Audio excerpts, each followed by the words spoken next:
11월 2일입니다. 우리 하나님께 예배하도록 하겠습니다. 사도신경으로 신앙을 고백합니다. 전능하사 천지를 만드신 하나님 아버지를 내가 믿사오며 그 외아들 우리 주 예수 그리스도를 믿사오니 이는 성령으로 잉태하사 동정녀 마리아에게 나시고 본디오 빌라도에게 고난을 받으사 십자가에 못 박혀 죽으시고 장사한 지 사흘 만에 죽은 자 가운데서 다시 살아나시며 하늘에 오르사 전능하신 하나님 우편에 앉아 계시다가 저리로서 산자와 죽은 자를 심판하러 오시리라. 성령을 믿사오며 거룩한 공회와 성도가 서로 교통하는 것과 죄를 사해 주시는 것과 몸이 다시 사는 것과 영원히 사는 것을 믿사옵나이다. 아멘. 제가 기도하겠습니다. 하나님 감사합니다. 주님을 만나고 천국에서 영원히 이렇게 아름답고 즐거운 노래를 부르는 것을 소망하고 기대하는 그런 사람들의 노래입니다. 우리가 하나님을 찬양하고 우리가 하나님을 경배할 때 우리의 젊음이 있을 때는 큰 목소리로 뛰며 하나님께 춤추며 노래했지만 지금은 우리의 모습이 이렇게 연약하고 나약한 모습으로 하나님을 노래합니다. 그러나 하나님은 우리의 겉모습이 아니라 우리의 진실한 속사람의 노래를 들으시는 줄로 믿사오니 우리 연약하고 나약한 육체가 오늘 하나님을 경배하고 찬양하고 노래하며 하나님을 기뻐하는 것을 주께서 보고 계신 줄로 믿습니다. 그러니 이 시간도 하나님께서 보시는 이 아름다운 영혼들의 노래와 예배를 흠양하고 받으시며 우리에게 성령의 충만한 은혜를 더하여 주셔서 비록 연약한 육신이지만 늙어져서 쇠하여졌지만 하나님께서 힘을 주시고 아프지 않게 하시며 낫게 하시는 역사가 주님께서 우리를 부르시는 날까지 강건하고 힘있는 모습으로 살다가 천국에서 다시 하나님과 재회하는 놀라운 은혜를 경험하게 하여 주옵소서. 오늘도 그런 마음 소망하며 하나님께 예배하오니 이 시간에 말씀을 들을 때 우리의 영혼의 골수까지 쪼개시고 하나님의 놀라운 은혜로 우리에게 내가 너와 함께 있음을 알게 하시는 평화롭고 화평한 아름다운 시간, 은혜의 시간 되게 하여 주옵소서. 우리가 오늘도 이 시간에 하나님께 예배할 때 우리의 생각을 휘젓는 나쁜 사단의 권세가 틈 못하게 하시고 오직 성령으로만 이끄시는 아름다운 예배 시간 되게 하여 주옵소서. 예수님의 이름으로 기도합니다. 아멘.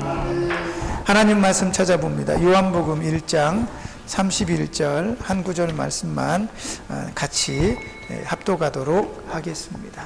요한복음 1장 31절입니다. 다 같이 한 목소리로 읽습니다. 시작. 나도 그를 알지 못하였으나 내가 와서 물로 세례를 베푸는 것은 그를 이스라엘에 나타내려 함이라 하니라. 아멘.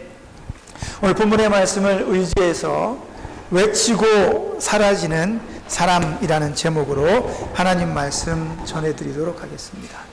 우리가 한때 힘있고 젊음이 있을 때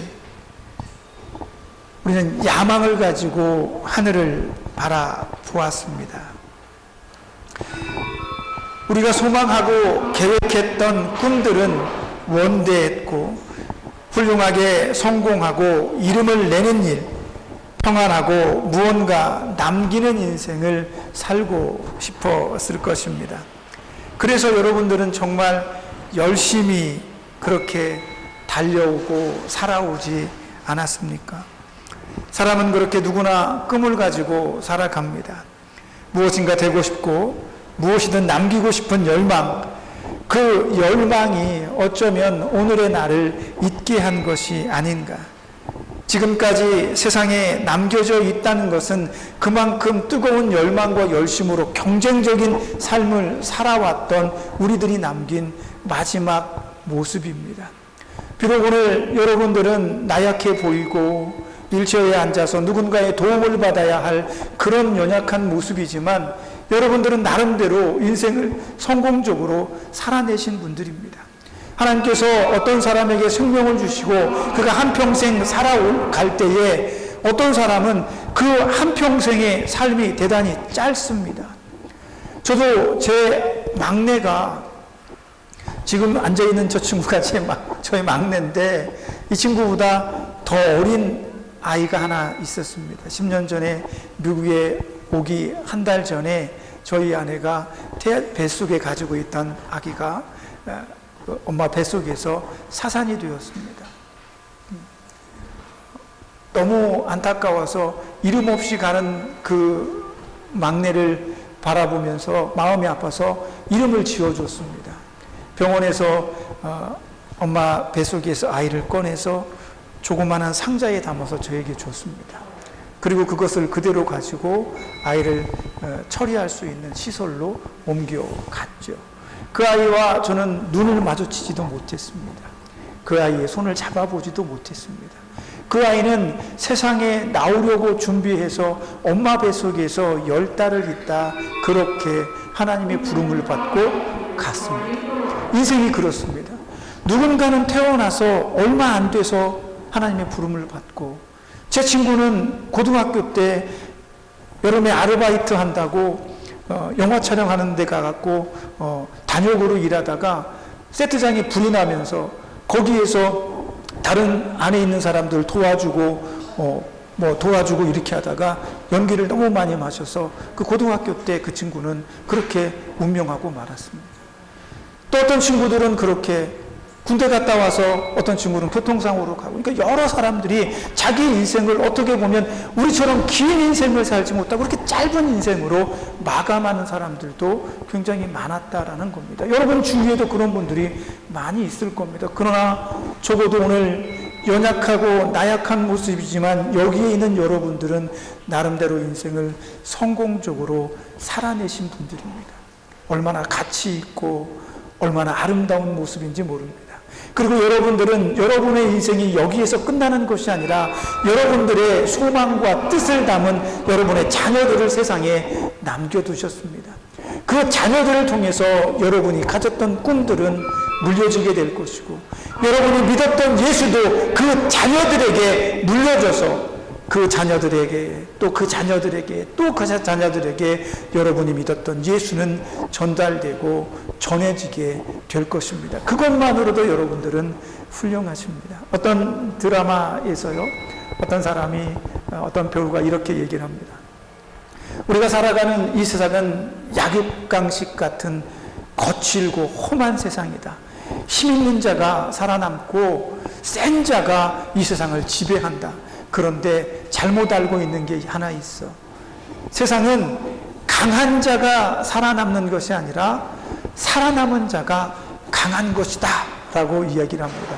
그러면서 어떻게든지 이 세상에서 살아남는 것이 강한 자다라는 그런 이야기를 합니다.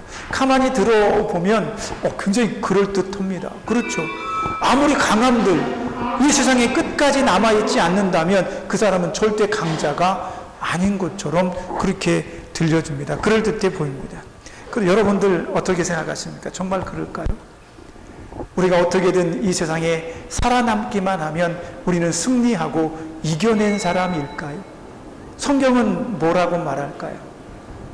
인간이, 적어도 그리스도인들이 이 세상에서 궁극적으로 열정적으로 추구하는 삶의 목표는 무엇일까요? 예수님은 여러분에게 훌륭한 사람이 되십시오, 성공한 사람이 되십시오, 부자가 되십시오, 여러분들은 이 세상에 가장 위대한 사람이 되십시오라고 말하신 적이 있었을까요? 저는 기도하면서 하나님이 저에게 한 번도, 예수님이 저에게 야 너는 장차 훌륭한 사람이 돼야 돼 라고 말씀하시는 적을 한 번도 들어본 적이 없습니다. 제가 20일 동안 열흘 동안 이렇게 금식하면서 하나님, 제가 목사로 사는데 저는 훌륭한 목회를 하고 싶습니다. 커다란 교회에 위대한 목자가 되고 싶고 유명한 글들도 쓰고 싶습니다라고 말했지만 하나님이 그래 너는 꼭 훌륭한 사람이 되라라고 말씀하신 적이 한 번도 없습니다. 다만 잔잔하게 늘 내 안에 예수님께서 하신 말씀이 뭐냐면 너는 참 그리스도인이 되어라 라고 말씀하신 것 뿐이라는 겁니다. 네가 목사로 살고 싶다면 내가 선생으로 살고 싶다면 나중에 하나님 앞에 섰을 때 부끄럽지 않은 목자, 부끄럽지 않은 선생이 되어라라고 말했습니다. 성경이 말하죠.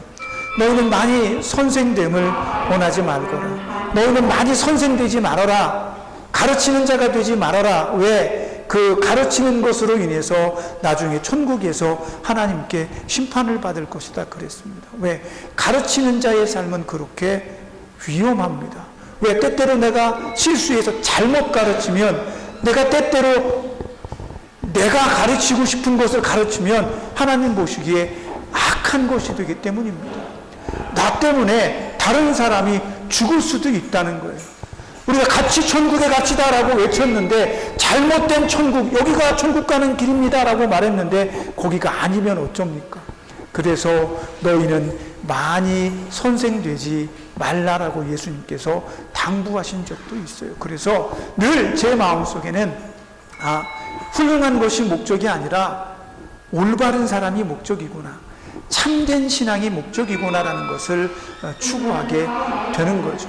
그래서 저와 여러분은 지금도 참된 그리스도의 모습, 예수님을 닮아가려고 노력하고 산다라는 사실입니다. 세례 요한은 짧은 인생을 살았습니다. 40도 못 되어서 그는 운명했죠. 그러나 그의 인생이 가치가 없다라고 말하는 사람은 하나도 없습니다. 오늘 본문의 말씀을 보십시오. 세례 요한이 뭐라고 말합니까? 이렇게 얘기합니다. 같이 한번 오늘 본문의 말씀 다시 읽어볼까요? 요한복음 1장 31절입니다. 요한복음 1장 31절 같이 읽겠습니다. 31절 시작. 나도 그를 알지 못하였으나 내가 와서 물로 세례를 베푸는 것은 그를 이스라엘에 나타내려 함이라 하니라. 아멘. 이게 세례 요한의 고백입니다. 이게 무슨 얘기입니까? 나도 예수님이 누구인지 몰라. 그런데 하나님께서 나에게 말씀하신 게 뭐냐면, 하나님께서 원하시는 삶이 뭐냐면 바로 하나님께서 계획하신 예수를 이 땅에 보내서 그를 통해 모든 세상의 사람들을 구원하시려고 하는 그 하나님의 뜻을 나는 오늘도 이어가는 사람이다라고 말하는 거예요. 그래서 세례 요한이 제일 먼저 와서 한 일이 뭡니까? 회개하라, 천국이 가까이 왔느니라, 이렇게 말했습니다. 천국이 가까이 왔다. 이게 세례 요한이 일평생 광야에서 기도하고 하나님의 말씀을 묵상하고 하나님을 찬양하고 하는 그런 모든 삶을 통해서 얻어낸 삶의 결과물입니다. 그는 어렸을 적부터 광야에서 사는 것 같아요. 광야에 나가서 그 예수님이 오시기 전까지의 삶을 살면서 그는 메뚜기와 석청을 먹었답니다. 야, 메뚜기와 석청, 메뚜기 기름에다 탁 튀겨가지고서 꿀을 탁 찍어 먹으면 굉장히 맛있지 않습니까? 그런데 광야에서 날마다 메뚜기와 석청만 먹었겠습니까? 어떤 날은 굶는 날도 있었겠죠. 그가 광야에서 하나님의 성령에 사로잡혀서 그 인생을 살아갈 때 늘 찬양만 24시간 하진 않았을 거 아니에요. 말씀만 24시간 보진 않았을 거 아니에요. 그도 화장실도 갔을 거고, 그도 물을 기르러 갔을 거고, 그도 뭔가를 해먹으려면 준비를 해야 될 시간들이 있었을 겁니다. 그 모든 시간들도 그는 이상하게 경건하게 살았습니다. 밥을 하면서도 하나님에 대한 생각만 했습니다. 주께서 주신 그 사명만 생각했습니다. 그러니까 때가 되었을 때 그가 세상에 나와서 회개하라, 천국이 가까이 왔다라고 말하니까 이스라엘 사람들, 그 지역에 살고 있던 유대 사람들이 다 이 세례 요한에게 관심이 집중되었습니다. 야, 광야에서 수십 년을 살면서 성령과 교통하고 하나님과 교통했던 이 사람이 지금 우리 마을에 와서 하나님의 말씀을 전하고 있어. 그러니까 수많은 사람들이 그에게 와서 귀를 기울입니다. 오죽하면 바리새인들마저도 그에게 나와서 우리가 어떻게 하면 구원받을 수가 있습니까? 우리에게도 혹시 세례를 주실 수 있습니까? 이렇게 기웃거릴 정도로 세례 요한은 주목을 받은 사람이었습니다. 그런 그가 오늘 우리에게 말씀해 줍니다. 여러분, 저의 인생은 훌륭하거나 위대하게 되는 것이 저의 인생의 목적이 아닙니다. 저는 그저 광야에서부터 지금까지 외치는 사람일 뿐입니다. 무엇을 외칩니까?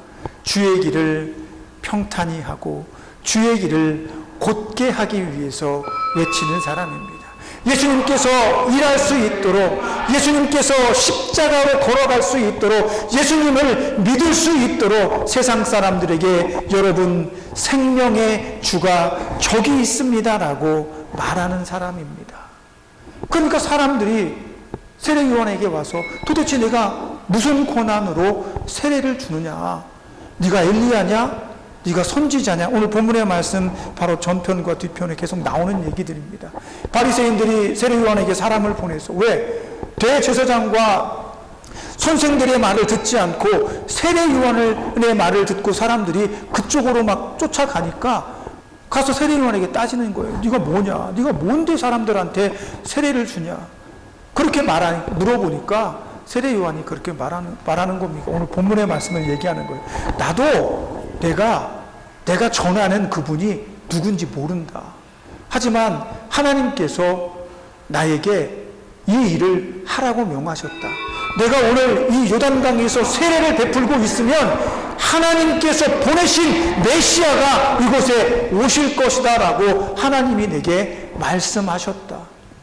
그래서 나는 지금 하나님의 말씀대로 순종하여 이곳에서 내가 너희들에게 구원받을 수 있는 메시아가 온다라고 설명하고 있으며 때가 되면 바로 저분이 메시아입니다라고 내가 너희에게 이야기할 거다.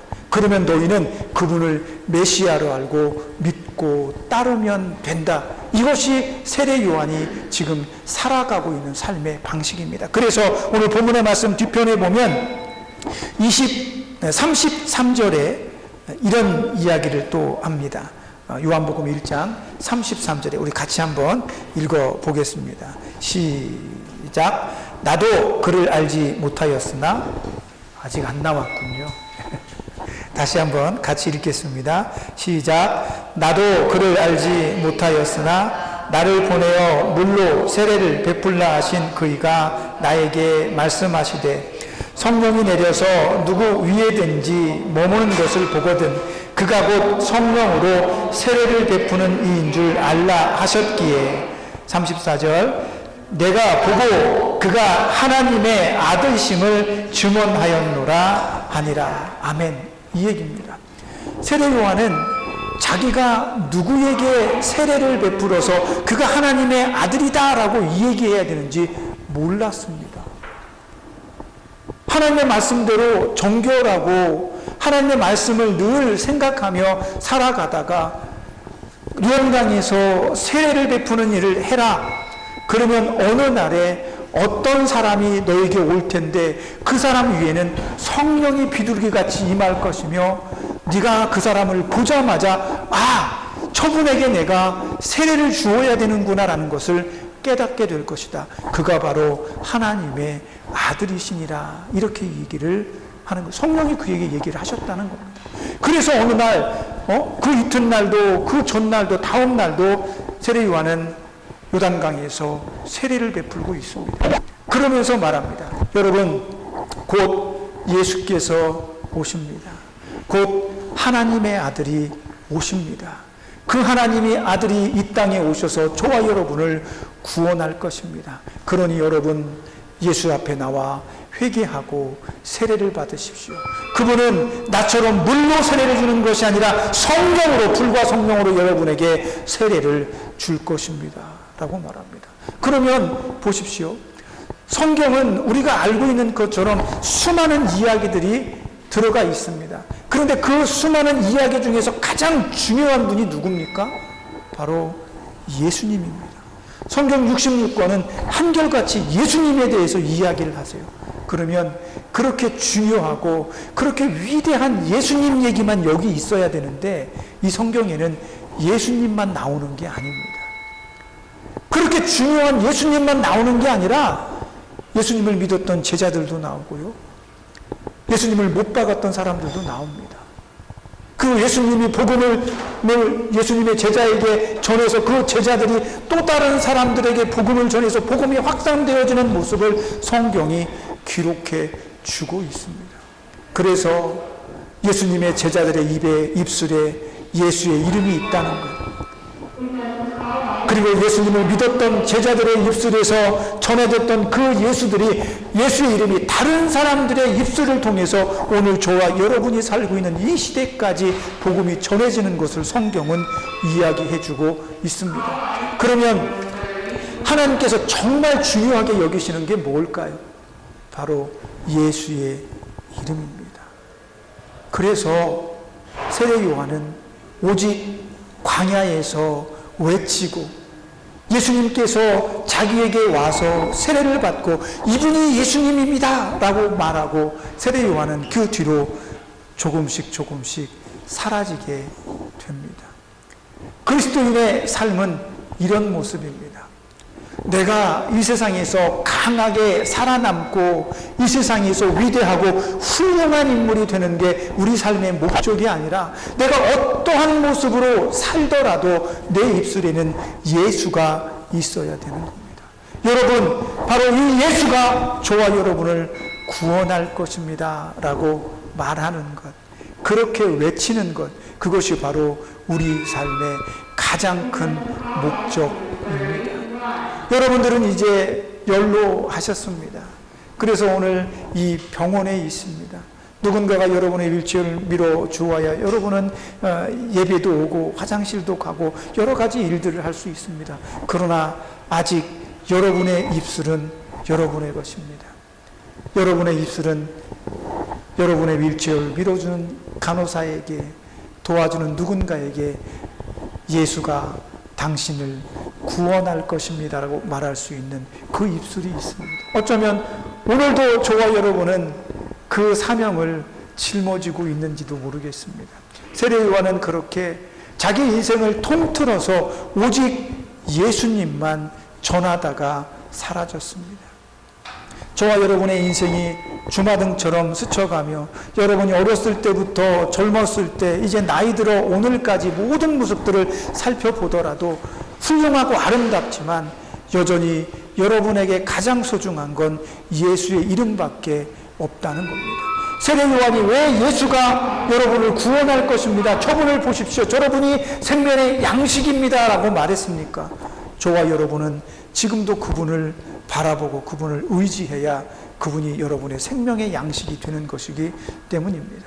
그리고 여러분은 영원히 천국에서 그 예수님과 만나 영원한 삶을 누리게 될 것입니다. 그래서 지금도 여러분의 입술에는 예수가 있어야 하는 것입니다. 그러나 얼마 되지 않아, 몇 년이 되지 않아, 어쩌면 10년이 되지 않아 저와 여러분은 이별할지도 모릅니다.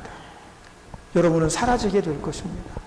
그러나 여러분이 남긴 예수의 이름은 여전히 남아있을 것입니다. 그렇게 여러분 마지막까지 예수의 이름을 입술에 담고 여러분 마음에 담고 그 예수의 이름을 남기려고 하십시오. 자녀들이 오면 자녀들의 손을 잡고 꼭 예수의 이름을 남기십시오. 우리 천국에서 다시 만나자. 그 아이들과 지금 약속할 게 없어요. 다음 주에 나가서 우리 맛있는 거 먹자. 이거 아닙니다. 우리 1년 뒤에 내가 건강해지면 뭐 하자. 이거 아닙니다. 그들에게, 우리 자녀들에게 천국에서 만나자. 내 입술에 예수가 있기를 원한다. 너도 내 자식들에게 내 예수의 이름을 전하면 좋겠다. 이렇게 우리가 한평생 예수의 이름을 가지고 살아온 그 사명을 끝까지 주여 마지막까지 예수의 사람으로 예수의 이름을 외치다가 조용히 퇴장하는 그런 멋진 그리스도인의 모습으로 살기를 주님의 이름으로 부탁을 드립니다. 그것이 바로 참된 증인입니다. 증언자의 삶으로 이 한 주간도 하나님께서 어여삐 여기시고 사랑하는 여러분이 되시기를 예수님의 이름으로 축복합니다. 기도하겠습니다. 하나님, 이 세상에서 가장 소중한 이름은 예수입니다.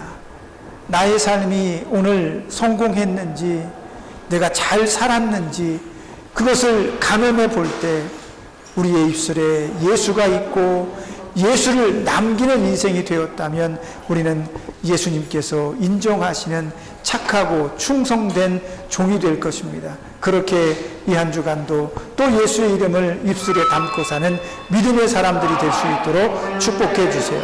예수님의 이름으로 기도합니다. 아멘. 기도하겠습니다. 하나님 감사합니다.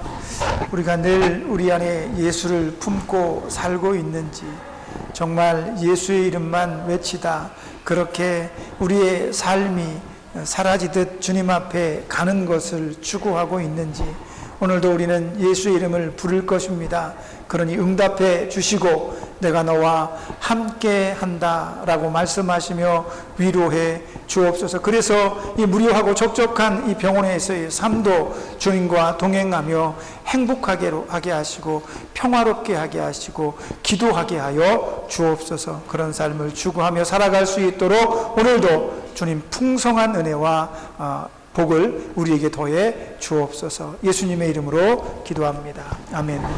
이제는 우리를 죄에서 구속하여 주신 예수 그리스도의 구속의 은혜와 아들까지 아낌없이 내어주신 하나님의 크신 사랑하심과 성령님의 감동감화 내주하시며 교통하시는 은혜의 역사가 날마다 예수의 이름을 외치고 조용히 그리고 하나님께 돌아가기를 소원하는 여기 모인 주의 자녀들 머리 위에, 저들이 사랑하는 가족들과 저들을 돕고 치료하는 병원의 모든 손길들과 저들이 충성했던 교회 위와 우리가 사랑하는 이 나라 이 민족 위에 이제로부터 영원까지 함께 있을지어다. 아멘.